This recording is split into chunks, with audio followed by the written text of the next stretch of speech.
श्री राधे। सबसे पहले तो आप सभी का स्वागत करती हूँ मैं मेरे चैनल पैराडाइज स्विमर्स में। अगर पहली बार आप इस चैनल पर आए हैं तो आपको धन्यवाद देती हूँ, और जो ऑलरेडी मेरे सब्सक्राइबर्स हैं उन्हें भी ढेर सारा धन्यवाद देती हूँ अभी तक मेरे चैनल से जुड़े रहने के लिए। आज इस वीडियो में मैं एक और ग्राउंडिंग टेक्निक के बारे में बात करूँगी जो आपकी स्ट्रेस और ओवरथिंकिंग को कम करने में मदद करेगा। सबसे पहले समझते हैं ग्राउंडिंग टेक्निक्स क्या होती हैं।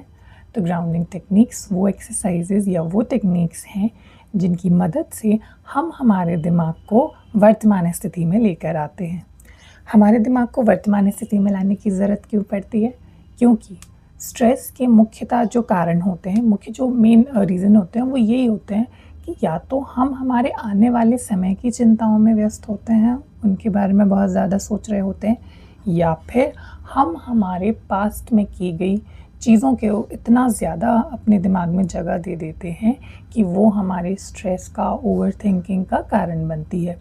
ज़रूरत से ज़्यादा सोचने के कारण कई बार आपको अलग अलग तरह के हेल्थ इश्यूज़ भी होते हैं जिनको आप शुरू में उतना ध्यान नहीं दे पाते हैं, लेकिन एक समय के बाद वो ज़्यादा आपको दिक्कत देने लगते हैं। बीपी हो गया या शुगर स्पाइक होना, ऐसी बहुत सारी चीज़ें हैं जो स्ट्रेस और ओवरथिंकिंग के कारण ही आपको जो है असर करती हैं।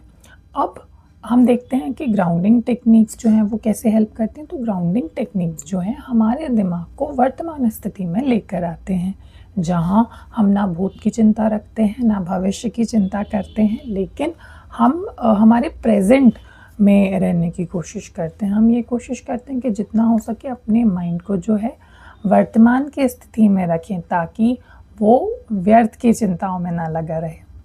अब ये जो ग्राउंडिंग टेक्निक है बहुत ही कॉमन ग्राउंडिंग टेक्निक है।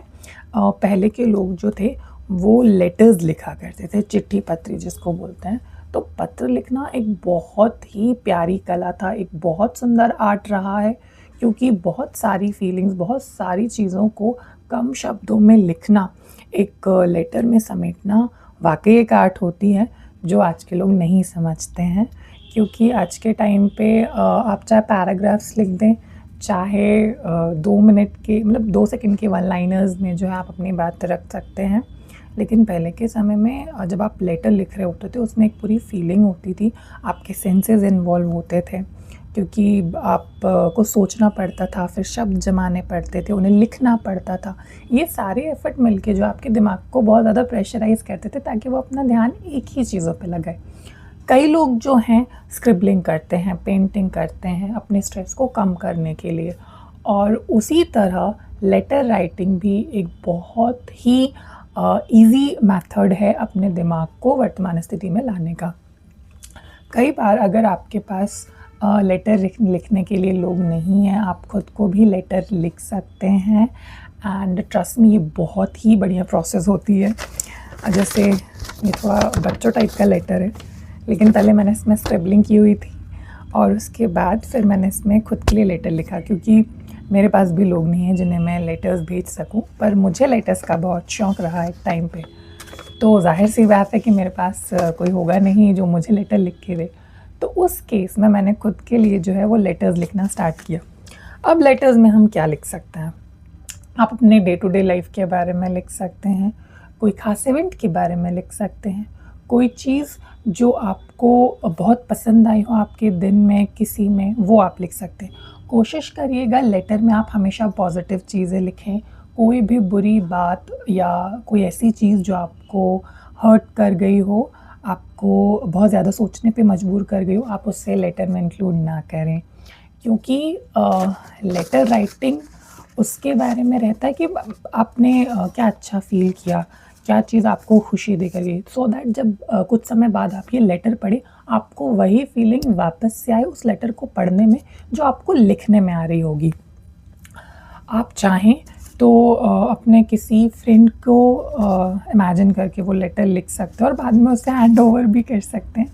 लेकिन अगर आपके पास कोई लेटर लिखने नहीं है तो द बेस्ट वे इज़ कि आप खुद के लिए लेटर लिखिए जहाँ पर आप बहुत सारी पॉजिटिव चीज़ों के बारे में बात करें। जैसे कभी जब मैं बहुत लो फील करती हूँ, मैं उस टाइम अगर लेटर लिखूँगी तो मैं इस तरह से लेटर लिखूँगी जैसे मैं किसी दूसरे को जो है वो सांत्वना दे रही हूँ या शांत कर रही हूँ या काम कर रही हूँ। क्योंकि बहुत सारे बार ऐसे होता है कि हमारे पास हमारी खुद की समस्याओं का हल नहीं होता है, लेकिन जब सेम समस्या कोई दूसरा लेकर आता है, हम पूरी कोशिश करते हैं कि कैसे भी करके अपने एडवाइस से, अपने सॉल्यूशन से सामने वाले को जो है वो काम डाउन कर सकें या उसे उसकी समस्या का कोई भी सॉल्यूशन पकड़ा सकें। सेम एज़ जब हम अपनी प्रॉब्लम्स के सॉल्यूशन नहीं निकाल पाते हैं, कंसिडर योरसेल्फ कि आप एक थर्ड पर्सन है, सेकंड पर्सन है और फिर आप जो है वो खुद को एडवाइस कर रहे हैं कि आपको ये करना चाहिए। यकीन मानिए ये बहुत ही काम करने वाला तरीका होता है। बार ये हम अपने लिए भी अप्लाई कर सकते हैं कि आपकी ऐसी कोई समस्या है जिसका सॉल्यूशन आपको नहीं मिल पा रहा है, उस केस में कोशिश करिए कि खुद को आप एक लेटर लिखें जहाँ पर आप उस समस्या के बारे में बात कर रहे हैं और सॉल्यूशंस मांग रहे हैं। तब भी आप उन सॉल्यूशंस के बारे में बात करेंगे, बहुत हद तक आपका जो स्ट्रेस है, आपकी जो ओवरथिंकिंग है वो शांत होगी, क्योंकि आपने अपना जो ध्यान है वो लिखने में लगाया होगा, जहाँ पे कुछ देर के लिए आप उस प्रॉब्लम को भूल गए होंगे जिसके कारण से आपको ओवरथिंकिंग बनी हुई थी। आप चाहें तो इस प्रैक्टिस को अपने किसी फ्रेंड के साथ कर सकते हैं, मतलब उसे लेटर लिख सकते हैं। लेकिन अगर आपके पास कोई लेटर लिखने के लिए नहीं है तो फिर आप खुद के लिए लेटर लिखना स्टार्ट करिए। जैसे मेरे पास बहुत सारे लेटर्स हैं जो मैंने खुद के लिए लिखे हैं। जब भी मेरे साथ कुछ अच्छा होता है, मेरी कोई अचीवमेंट होती है या फिर पूरे दिन में मुझे कोई गिफ्ट मिली होती है या किसी पुराने फ्रेंड से मिली होती हूँ, उस एक्सपीरियंस को, उस अच्छे अनुभव को मैं उन लेटर्स में लिख देती हूँ। उस खुशी को मैं उन लेटर में जब लिखती हूँ बहुत अच्छा फ़ील करती हूँ और उसके कुछ समय बाद जब मैं उन लेटर्स को पढ़ती हूँ, मुझे वापस से वो फीलिंग आती है जो मुझे उस लेटर को लिखते वक्त आ रही थी। तो काफ़ी अच्छी एक्सरसाइज़ है ये, आप इससे प्रैक्टिस करिए। एंड अगर आप फुल फ्लेज लेटर नहीं लिख पा रहे हैं, आप मुझसे कमेंट सेक्शन में पूछ सकते हैं। आई विल मेक श्योर कि मैं आपकी हेल्प करूँगी लेटर लिखने के लिए। और अगर शुरुआत में आपको बहुत ज़्यादा बड़ा लेटर लिखने में समस्या जब आपको समझ में ना आए कि हम कैसे स्टार्ट करें, आप शॉर्ट नोट से भी स्टार्ट कर सकते हैं। जैसे स्टिकी नोट्स आते हैं, जब भी आप ओवर थिंकिंग करें, आप कोशिश करें कि एक पेन और स्टिकी नोट्स आपके साथ में रहें कि जब भी आपने ओवर थिंकिंग की उस टाइम पे कुछ भी जो है आपने रैंडमली लिखा और उसे कहीं पे स्टिक कर दिया। एज अ रिमाइंडर आप लगा सकते हैं।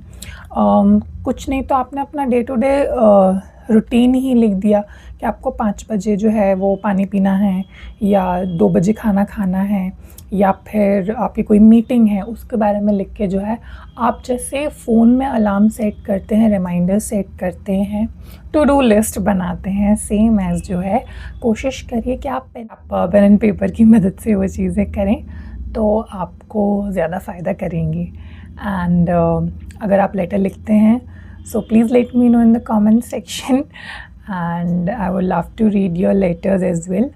तो और अगर आपको लेटर लिखने में कोई प्रॉब्लम जाए तो प्लीज़ आप मुझसे पूछ सकते हैं। एंड आज के लिए इस वीडियो में इतना ही। ऐसी और भी सारी ग्राउंडिंग टेक्निक्स जानने के लिए मेरे चैनल पैराडाइज स्विमर से जुड़े रहिए। तो आज के लिए इतना ही। धन्यवाद। श्री राधे।